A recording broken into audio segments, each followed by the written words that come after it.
Hello guys, welcome to my channel গরম মশলা with MG. সম্পূর্ণ নিরামিষ ঝিঙের একটা দারুণ টেস্টি রেসিপি নিয়ে চলে এসেছি, যেটা ভাত রুটি সব কিছুর সঙ্গে ভীষণ ভালো লাগে আর রান্নাটা করতে লাগে খুব কম সময়। তাহলে চলুন চলে যাই রেসিপিতে। 650 গ্রাম ঝিঙে এইরকম লম্বা লম্বি এবং বড় করে কেটে নিয়েছি। ঝিঙেগুলোকে বড় করেই কাটবেন। কড়াইতে দিয়ে দিয়েছি 4 থেকে 5 চামচ মতো সর্ষের তেল। রান্নাটা সর্ষের তেলে করলেই ভালো হয়, তবে শারীরিক কোনো অসুবিধা থাকলে সেক্ষেত্রে সাদা তেলে বা যে কোনো কুকিং অয়েলে রান্নাটা করতে পারেন। তেলটাকে গরম করে নিয়ে এর মধ্যে কেটে রাখা ঝিঙেগুলো আমি দিয়ে দিয়েছি। হাই ফ্লেমে ঝিঙেটাকে আমি একটু ভেজে নিয়েছি। হাই ফ্লেমে ভাজবো, তা না হলে ঝিঙে থেকে অনেক বেশি জল বেরিয়ে যাবে আর ঝিঙেটা বেশি তাড়াতাড়ি বা বেশি নরম হয়ে যাবে। 3-4 মিনিট ঝিঙেটাকে একটু ফ্রাই করে নিয়ে এর মধ্যে স্বাদ অনুযায়ী লবণ দিয়ে দিয়েছি। লবণ দেওয়ার পরই দেখবেন ঝিঙে থেকে জল বেরোতে শুরু করে দিয়েছে, আর ওই জলেই ঝিঙেটা কিন্তু মোটামুটি 80 থেকে 90% সেদ্ধ তখনই হয়ে যাবে। দেখুন, আমি মিডিয়াম টু হাই ফ্লেমে ঝিঙেটাকে ভেজে নিচ্ছি।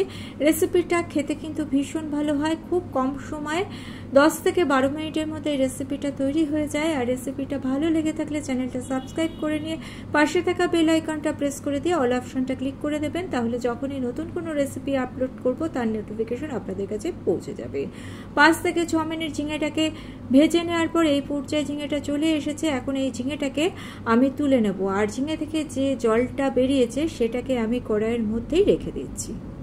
একটা মশলা তৈরি করব, তার জন্য মিক্সিং জারের মধ্যে 1.5 ইঞ্চি আদা, 2টো গোটা শুকনো লঙ্কা নিয়ে একটু জল দিয়ে একটা মিহি পেস্ট বানিয়ে নিলাম।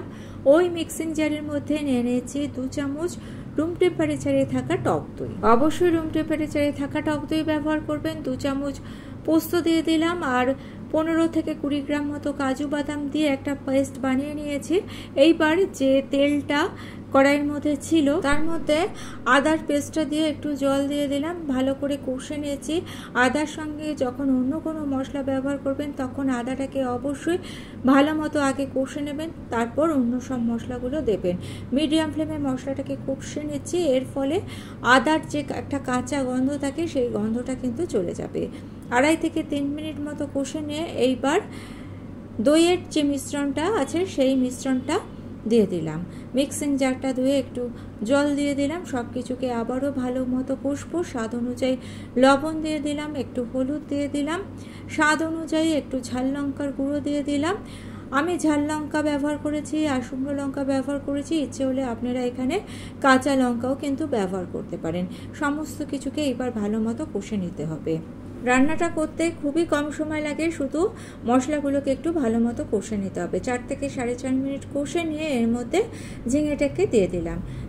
ঝিঙেটার সঙ্গেও খুব ভালো করে মশলাটাকে কষে নিচ্ছি। মিডিয়াম ফ্লেমে আরও 4 মিনিট মতো ঝিঙের সঙ্গে মশলাকে কষে নিচ্ছি।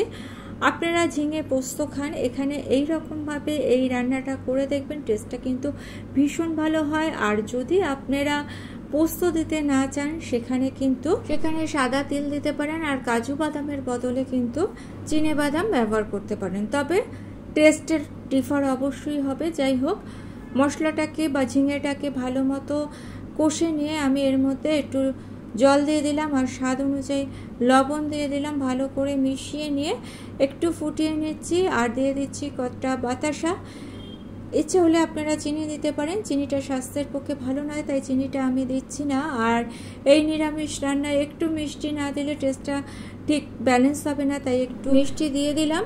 3 মিনিট মতো ফুটিয়ে নিয়েছি। আমি একটু গ্রেভি রাখবো, তাই গ্যাসের ফ্লেম অফ করে দিলাম। আমাদের ঝিঙে পরিবেশনের জন্য একেবারে রেডি। আপনারা যদি একটু মাখা মাখা রাখতে চান সেক্ষেত্রে জলটা কম দেবেন, তাহলে মাখা মাখা হয়ে যাবে। ভিডিওটা ভালো লেগে থাকলে চ্যানেলটা সাবস্ক্রাইব করে নেওয়ার অনুরোধ রইল। আজকে এই পর্যন্ত। Thanks for watching.